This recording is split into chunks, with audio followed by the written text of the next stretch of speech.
करोरी की अद्भुत कथाएं। आज आपको हम बरेली के भक्त योगेंद्र गोयल साहब के अनुभव से साझीदार बनाएंगे। गोयल साहब के घर पर एक बार बाबा अल्प प्रवास पर पहुंचे। आओ भगत किया, उनका स्वागत सत्कार हुआ।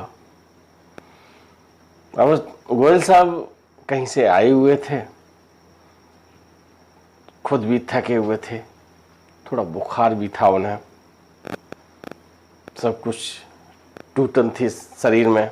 सब कुछ होने के बावजूद बाबा का स्वागत सत्कार करने के बाद उनको शयन कक्ष में लिटा दिया। अब गोयल साहब स्वयं भी आराम करने की मुद्रा में आए। थोड़ी देर वो लेटे। रात के 10 या 11 बजे होंगे, 10:30 11 बजे होंगे।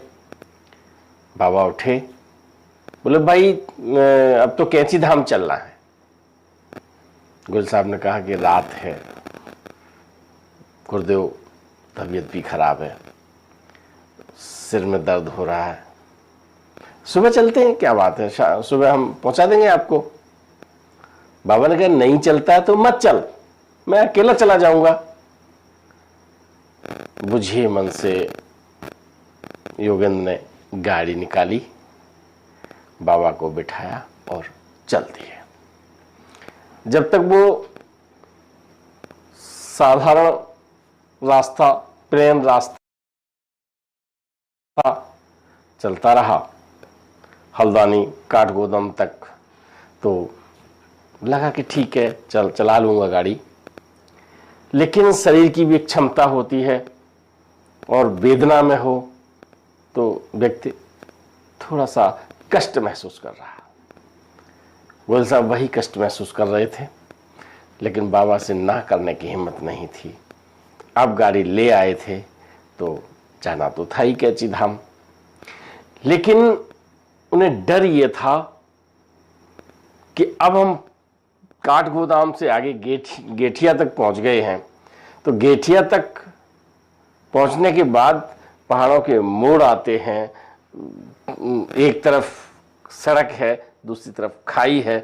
जरा सा अगर कोई जरा सी गलती होती है तो गाड़ी चली जाएगी खाई में, और हम तो होंगे, हम बाबा को भी क्षति पहुंचा देंगे, यानी बाबा भी हमारे साथ। अब बड़ी असमंजस जैसी स्थिति थी, लेकिन गाड़ी चलाए जा रहे थे। बाबा बैठे थे, लेकिन जब योगेंद्र बाबा के मुखार बिंदु की तरफ देखते तो बाबा मुस्कुरा रहे थे। उनकी मुस्कुराहट में गोयल सब कुछ भूल जाते थे, लेकिन शरीर अक्षम था। गाड़ी चलाते रहे। गाड़ी कब कैंची धाम पहुंची, योगेंद्र गोयल को पता ही नहीं चला। गेट के लगभग जब गाड़ी पहुंची तो उन्होंने योगेंद्र को थपकी देके, अरे भाई उठो, क्या सो रहे हो क्या, गाड़ी नहीं चला रहे क्या। योगेंद्र हड़बड़ाहट से, जैसे नींद में कोई एकदम आदमी उठता है और एकदम हड़बड़ाहट में कोई काम करने लगे, तो वैसे ही ने खींच के ब्रेक मारा। गाड़ी ची करके रुक गई। गाड़ी जब रुकी तो योगेंद्र ने देखा मैं तो सो रहा था। बाबा के स्पर्श से दर्द नहीं था, बिल्कुल ऐसा लग रहा था ताजा तरीन होकर हम जगे हैं।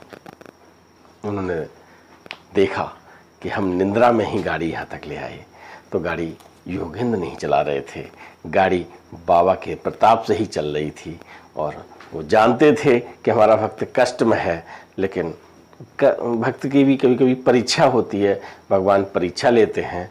ये गोयल साहब की ऐसी परीक्षा थी कि शरीर से अक्षम होते हुए भी वो बाबा की सेवा के लिए तत्पर रहे।